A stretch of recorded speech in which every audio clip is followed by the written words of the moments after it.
बिस्मिल्लाहिर्रहमानिर्रहीम, अस्सलाम वालेकुम। मेरा नाम डॉक्टर अहमद एजाज़ है और मैं सिमिली ओमी क्लिनिक से बड़ाबाद पाकिस्तान से आपसे मुखातब हूँ। आज हम बात करेंगे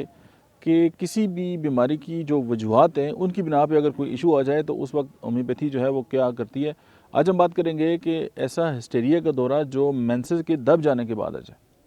क्योंकि होम्योपैथिक जो तरीका इलाज है उसमें इस बात पे भी मेडिसिन दी जाती है कि कोई बीमारी जो है वो उसकी वजह जो है वो क्या है, यानी उसके जो रूट काज है वो क्या है। अगर हमें ये पता चल जाए और हम उसकी रूट काज की बुनियाद पे जो है वो मेडिसिन जो है वो प्रिस्क्राइब करें तो पेशेंट जो है वो विद इन नो टाइम जो है वो ठीक हो जाता है। और ये होम्योपैथी इस हवाले से बहुत ही रिच है।